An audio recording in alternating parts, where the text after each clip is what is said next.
Hello and welcome. Coming to you pre-recorded from my bedroom. I'm here to talk to you about self-sabotage and how that relates to work-life balance. I believe that everybody struggles with their inner saboteurs at one point in time or another, and sometimes we can do so without being aware of it. We carry these saboteurs without knowing how they might be holding us back. For me, I'm dealing with overthinking, perfectionism, and procrastinating. And this pushes me to push myself past my boundaries or my personal limits at work in order to feel like a valuable member of my team. And that is something I believe we can change. We can achieve a professional standard that is inclusive for everybody. We are in an era of transition towards inclusivity, and it's a beautiful thing to watch. However, it hasn't been that way for all of us, and we still struggle with some tendencies and biases that tend to hold us back.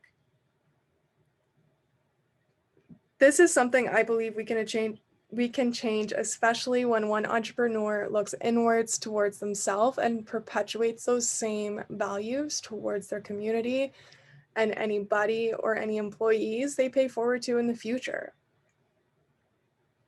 As an entrepreneur, it's my mission to do my part to move the meter towards inclusivity by sharing my values with you.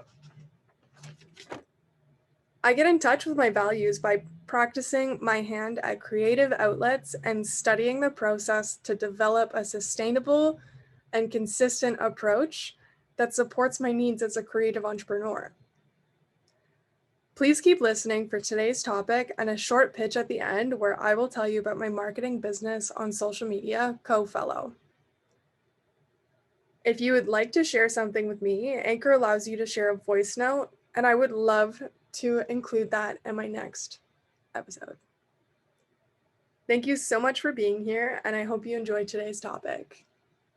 Hello and welcome. Today I want to talk about nurturing, as in the quality we possess as human beings to nurture something, whether it's a person or a project or a relationship, anything. And as if you've been following along, you know I'm an entrepreneur, and I want to talk about lead nurturing and sales and nurturing those types of relationships, as well as nurturing others in a more of like a relationship type of conversation, and nurturing yourself and your relationship with yourself, as well as your relationship with sitting in discomfort and nurturing your future and nurturing through need over want and what you need versus what you maybe want sometimes. So that brings me to, I'll start with the entrepreneur stuff. And if you're not an entrepreneur, skip this part. If it doesn't pertain to you, that's totally fine. I had a coach tell me once that the only way that I was going to make sales is if I learned how to nurture leads and how to go to the comment section and reach out to people and how to nurture those relationships in a large quantity. And I do a lot of that in some of my projects where I'm reaching out to people, I'm doing outreach, I'm like answering so many questions at once and dealing with so many people at once. And sometimes it doesn't even pan out. And other times the project just calls for managing a large group of people. The largest group of people I've managed is probably about maybe 35, I would say. And they're all fellow entrepreneurs, and they're like very self-sufficient and very independent. And when you try and tell them too much direction, they don't necessarily respond to that very well. So they do like that autonomy and that independence. And also you have to manage the situation so that people are following the protocols or the expectations that are laid out for them. And that's sort of, for me, the key, where sometimes people need to hear you lay the law with them so that they understand that they're not always the main character, that sometimes we are all collectively working towards the same common goal.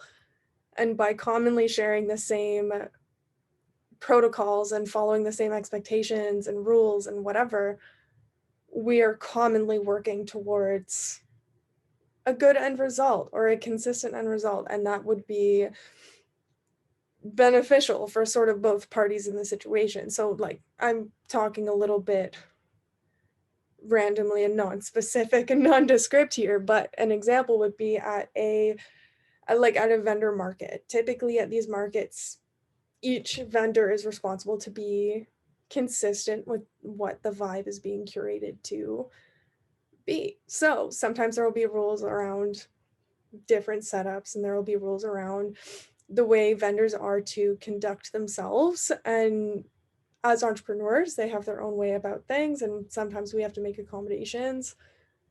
But 9 times out of 10, we want people to follow the expectations that are laid out for them because they're coming above us.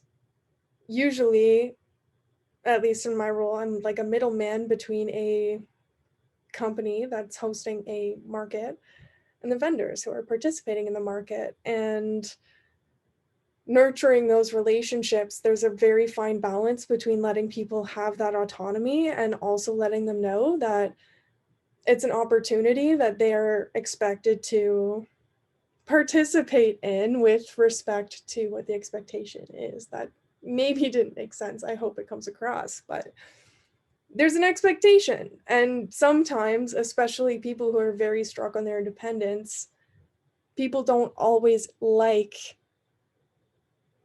expectations. Sometimes people hear an expectation and they want to run the other way, and that's valid.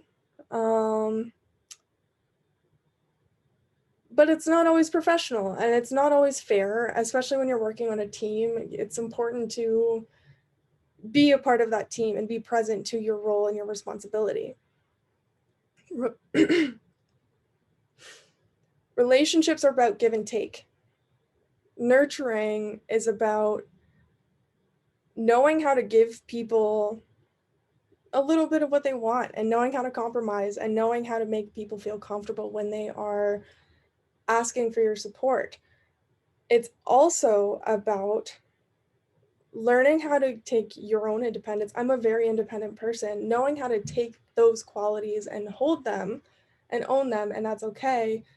And also letting somebody else take the reins from time to time. And I find that, especially for an independent person, people like to feel needed. They like to feel like they're taking something off of your plate. And if you can sometimes bend a little bit on that hyper independence and allow somebody to direct you when maybe they know a little bit better than you in a certain topic, it shows that you're very comfortable in that independence and that you can just be a learner for a minute. And you don't always have to be the person who knows all of the answers, and you don't always have to be the person to figure it out on your own. Sometimes you can let somebody else take the lead, and it shows a good quality in a good leader. People like to take the lead.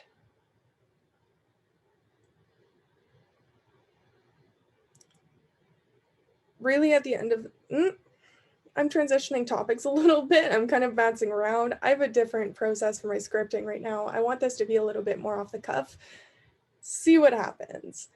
And I'm going to jump to my profession, which is marketing. I'm going to jump to branding and talking about how showing up in your business, the way you interact with people affects the way that people interact with you, and your brand is very reliant on your values, especially if you're a sole proprietor. I'm a sole proprietor.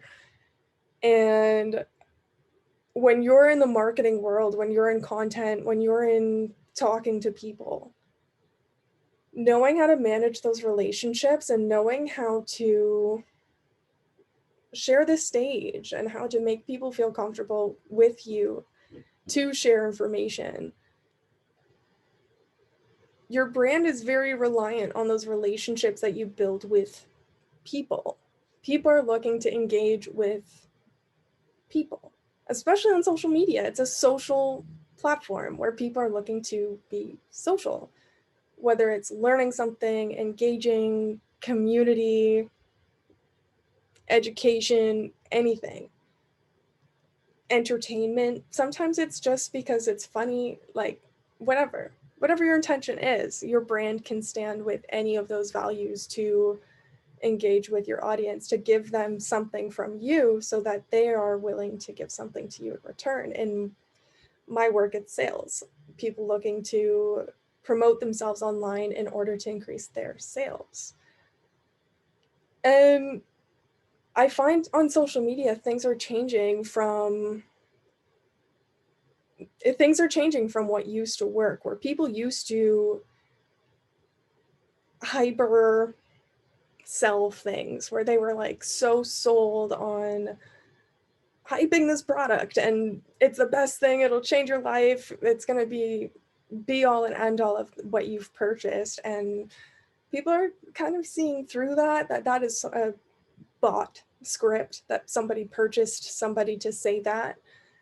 And they're leaning more towards the human side of things, where they're wanting to see themselves in ad campaigns rather than just anybody. And they want to see how a brand can fit into their lifestyle, to complement it, to improve it, to not belittle them or to oversell to them or to push them to make a purchase that they were not necessarily fully sold on in the first place.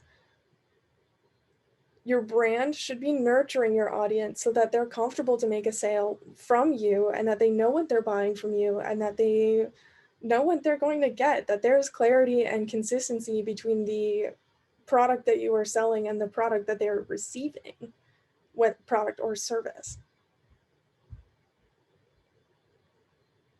Your brand will progress a lot better when you are nurturing your audience, nurturing others.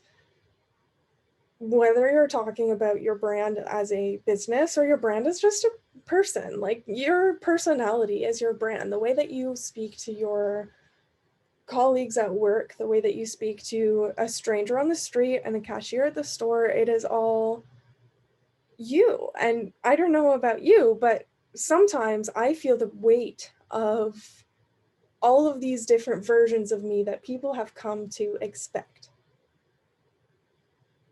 That's a weird one to wrap around, because they're all me. They're all me. And I can talk to just anybody. I can talk to the cashier at Tim Hortons like she's my best friend, and then go home and forget her name. That's just, I forget people's names because I meet so many people and I love it. And I love the conversations that I have, and they all mean something so special to me, because I'm always looking for something to learn. And I learn through studying people.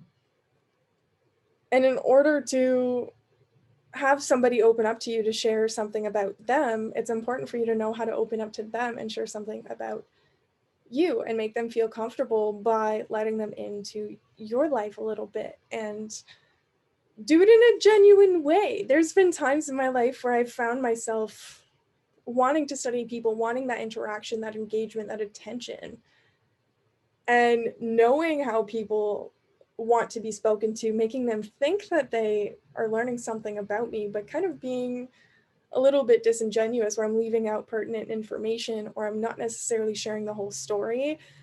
And that creates a version of yourself that isn't real.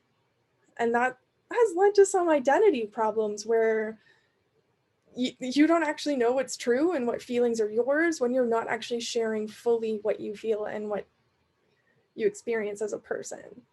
So I've learned that talking to people, like, that's a good quality that I have, that, you know, being able to maintain small talk and being kind to the waitress and all this stuff it's good.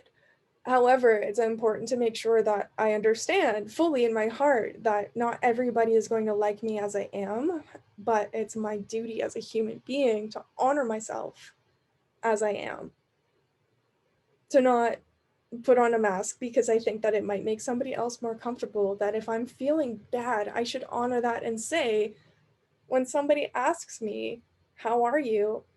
Say the truth. I'm not great today. I don't have to make it their responsibility to fix it, but I can speak my truth, and I can honor that by being forthcoming and just being open to the love that everybody else has to offer.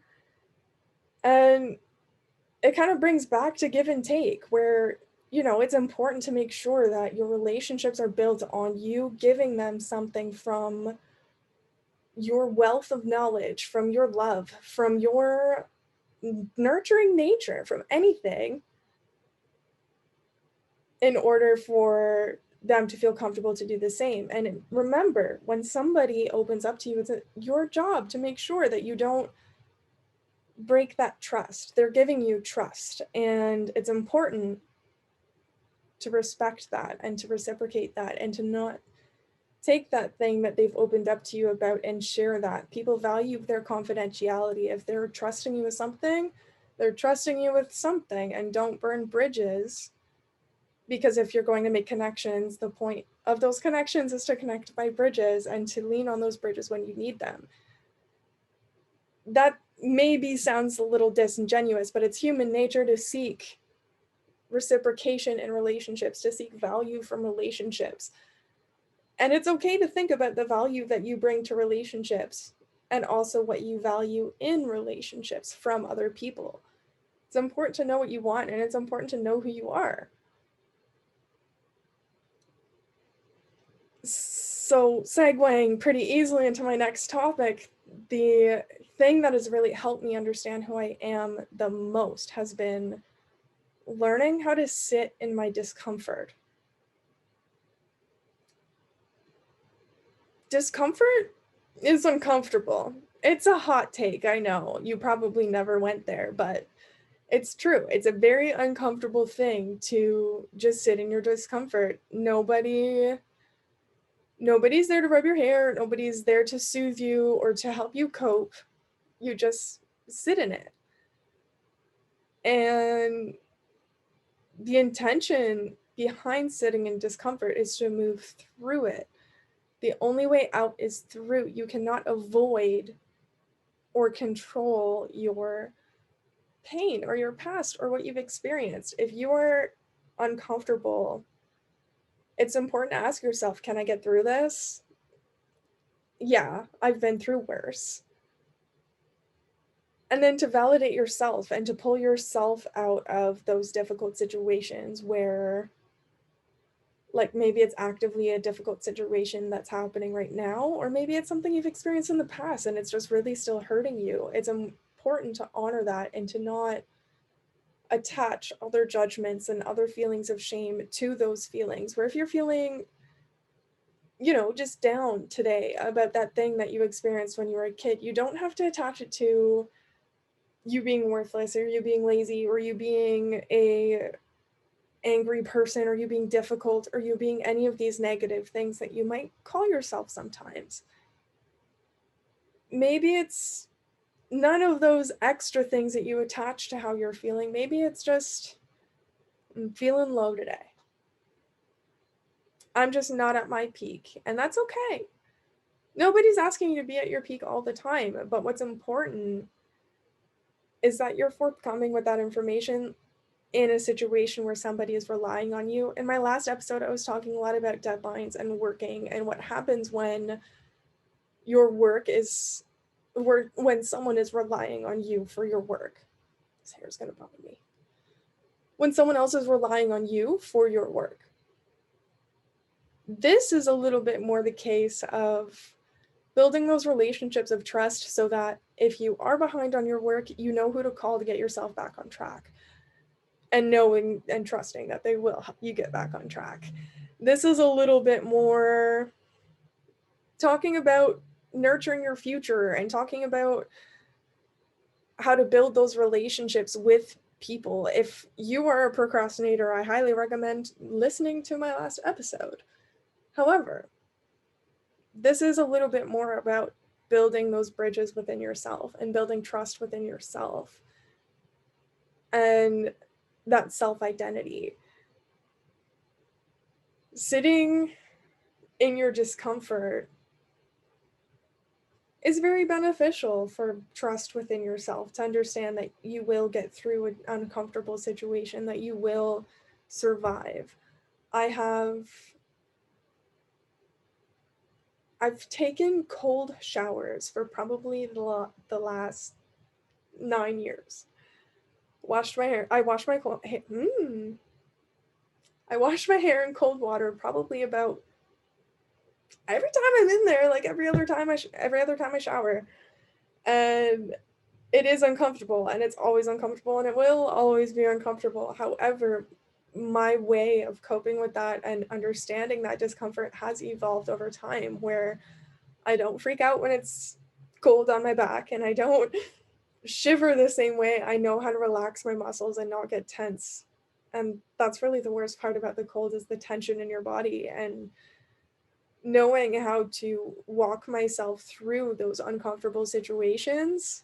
It does transfer to other parts of my life, where I can have an uncomfortable conversation with somebody and know that I will survive, that I do not need to be on the defense. And having this approach to uncomfortable situations helps you to not have those resentments build up in your relationships, and helps you create relationships that are more long-standing and more sustainable for your future. And it's a give and take for you to be able to open up to somebody and trust that they're opening up to you, and to really build that trust and that foundation within your relationships. Now, this can be a little tricky for some people to wrap their head around in action. I think most people understand it in their hearts. But sometimes nurturing your relationships looks like giving people nurturing and support through offering them what they need over what they want. A lot of the time people want to take advantage, or to break the rules, or to have special accommodations just for them. However, sometimes you can nurture somebody by offering them that they're entitled to follow the rules just like everybody else. And you can nurture people by offering them grounding, to say, if somebody's head is moving a million miles a minute while they're talking to you and you can barely keep up, instead of trying to break your neck trying to keep up to how high they're flying, tell them, hey, I'm down here. Slow down a little bit, or maybe offer me more context. You don't always have to just people please, you don't always have to people please and appease people to think that you always get it. Sometimes it's okay if you don't get it. And you don't have to be on the defense because of that. That doesn't make you stupid if you don't get it. It just means that maybe they're not articulating themselves the way that they want. And for you to offer them that they are not articulating themselves the way that they want, and that if they want to effectively communicate with you, they should do so in a different manner, or they can correct in this area where maybe they need to slow down, maybe they need to be a little bit more concise in their rambling. Like, you can offer that criticism in a very gentle way where people may thank you, because maybe when they're in a job interview in the future, they're going to go on and on and on about a personal anecdote that nobody actually asked about. And instead of offering a little bit, and if they ask more, you can give more, you just kind of unleash the waterfall of personal anecdotes. And, like, it's not a bad thing to have those stories and to want to share. And a lot of people, they're okay with sharing. They want to listen and they want to learn from you and your wealth of knowledge, but doesn't mean that everybody always wants the whole story. So it's okay to nurture people by also offering them a break. If you're the person who's rambling and you're the person who's not quite catching the cues, it's okay to sort of step back and be like, okay, I have been talking for a minute. Maybe they don't want to hear my voice for a minute. If this is something I still have more to say on, we can talk about it more later. And offering them that space. And honestly, I'm getting pretty close to the end of this episode. I don't know how long it's been on this episode, but whatever, it doesn't matter. The reason I am doing this episode is actually because of a conversation I had with my father recently. I did not take this conversation to heart. I was not upset. However, he was like, you are not necessarily the most nurturing person. He said it in a very much more kind context than that. He said, "You're so many great things. You're direct, you're assertive, you're independent. You're not necessarily the most nurturing." And that's okay with me, to not always be the person who is consoling other people's feelings. I would rather be somebody who is telling the truth and helping things move forward. And this episode has really come from a place of me having a conversation with myself about what is nurturing to me, and am I nurturing, and do I see myself in that light? And I am nurturing in my own little way. And it can be in my excuse me, in my romantic relationships, it can be a little bit intense and maybe a little intimidating to some. And I really do need, in a relationship, somebody to tell me when I'm flying a little bit too high for them, when they're maybe not catching up with what I'm saying, or I'm not articulating. I need those very clear and direct statements. And sometimes I do get on the defense, and who wouldn't? If somebody's like not getting it and you feel like they're not listening, it can feel like they're intentionally not listening. But it's very important to nurture yourself in those moments, and to not get so defensive in those moments, where you can take a step back and you can understand that this is maybe a soft spot for me. This is maybe a trigger area for me. I'd like to be understood. However, it's not their fault that they're not understanding me. And maybe I can find a new way to say the same thing so that they can understand better, or maybe we can figure out where the miscommunication is. And I do have a very nurturing nature, but I have a very business approach to nurturing, if that makes sense. The way I've taught myself to nurture is through business, through sales, and through making relationships that way. And I have so many people that I have met through my business and through social media. However, they're not the same types of relationships that you maybe met in elementary school, where there's a lot of unspoken rules. When you're meeting people through business, things are very, very direct and very clear. And if they're not direct and clear, they're not understood, because people are busy and people have their lives, and that's great. And honestly, it helps me, because when somebody is very ABC about what they're feeling and how I can help them, or how I could adjust to do things better, it helps me to know what's going on, because sometimes my brain is doing one of these and I can't necessarily pick up on those cues unless they're very clearly stated. And if I'm in a relationship, whether that's a business capacity, friendship capacity, romantic capacity, I want to know if I'm making them uncomfortable, or if I'm not articulating myself. I need to know. So it is important for me to be direct, so that I also receive directness from other people as well. But that does not mean that I'm harsh in my approach, or that I ever intend on making somebody feel like I'm being unkind, or that I'm being unconstructive. I like to be constructive with the intention of moving relationships forward, or to improve them, or to make them more symbiotic. If I see a problem, and I've got a brain to pick out patterns, I'm very, very good at picking out patterns. If I see that something is not symbiotic, I'm going to say it. Not with the intention of hurting feelings or with placing blame, and of course no one's a perfect person, but with the intention of improving. If it's something I can improve on, cool. If it's something you can improve on, cool. Let's talk about that. And that's my personal way of nurturing a relationship to a point of growth, and to a point of avoiding stagnancy.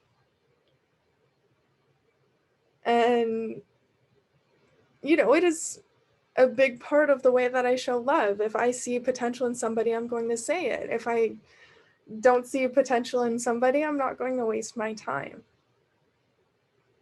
So I like when people are open to constructive criticism or to advice. I like giving advice. I like being somebody who has a lot of perspective. And sometimes that means I'm not the person who's saying, oh boy, it sucks that you're in this position. Instead, I'm saying, if I were in this position, I would do this. And it's okay that sometimes people don't like that. And I have learned with a bit of practice to hold that back a little bit, because sometimes people don't like that and they're venting instead of asking for advice. But I do like to give advice. um, anyway, nurturing yourself can look in many different forms. There's so many different ways to nurture yourself, whether it's through external sources of validation or conversations or through relationships. You can be nurtured by seeking out that type of support, or you can nurture yourself through internal conversation or through self-practice and self-reflection, and by filling your cup up first and making sure that you do have a self-care regimen before seeking out relationships, so that you know when your partner is asking you, how can I help you? How can I make this better? You know what would help you and how they can make this better, so that you're not having a communication circle of just not knowing how to solve a problem or what is making you uncomfortable. It is so important to practice inner dialogue. And really, that is the best way to nurture yourself, is by learning and by practicing your inner dialogue, so that you can understand your signs and that you can have that conversation with yourself of whether or not I need to speak up, whether or not I need to take a step back, or whether or not I need to take a breath before I respond, whether or not I need to stop letting this thing nag me and let it go. There's so many different things that your inner dialogue can really, really help you put down burdens and take power back in your life. There's so many things that doing that can help you in your confidence, in your identity, in your relationships, in your ability to get a job, in your ability to keep that job, in your ability to be patient with your difficult relationships, in your ability to heal from difficult relationships, in your ability to not be stuck in the past and not be a reactive person. So many things. So many things. And to not be a reactive person, and to not be confrontational, and to be collaborative over competitive, and to be caring, and to be kind, and to be a person that's worth knowing. It's magical. It's a great thing, and it's something to strive for. And again, nobody is perfect. So how do we work with that? How do we not work against that? How do we own our downfalls, and how do we allow people to fill the gaps in our spaces? By respecting and honoring those spaces and the value that others add to our lives, and the value that nurturing and bringing those relationships into our lives adds to our lives, how it complements it, how it doesn't take away, how our relationships should be generally easy, how they should generally complement our day-to-day, how they should not drain us, how they should not limit us, how we should be free and together and be allowed to be alone together. So many different types of nurturing. And that's really all I have to say. It was kind of a bit of a ending on a ramble. But anyway, thank you so much for being here. Thank you for listening. Chef's kiss. Ciao. Thank you so much for listening. And if you enjoyed today's topic, please remember to subscribe. You can also find me on TikTok under Procrasturbation Station and Instagram under yourcofellow. I'll link them all below. As promised, I will give you a short pitch about my business on Instagram, yourcofellow. It's my mission to create impact around our professional standards towards inclusivity and sustainability. To me, that looks like social and environmental impact and sustainability in creative spaces. I work with service-based and product-based businesses in creative spaces. If you're an entrepreneur and you identify as a creative, this is my love letter to you. I work with artists, musicians, coaches, makers, e-commerce stores. The list is endless. With my services, when I'm working one-on-one with clients, I create content storyboards to help creators pace their information to effectively communicate with their audiences. With my templates, I help creatives develop more structure in their marketing. I believe consumers want to see the impact of their purchase, be it towards somebody's story, their own transformation, or an experience where they can become the expert themselves in any given topic. Really, sky's the limit. I help businesses market the transformation and the impact they are offering their clients. It's my mission to play just as hard as I work. This is something I hope to pay forward to you by leading by example and sharing my stories. If this sounds interesting, go give me a like and a follow on all of my platforms. I'll link them below. And once again, thank you so much for your time. Cheers.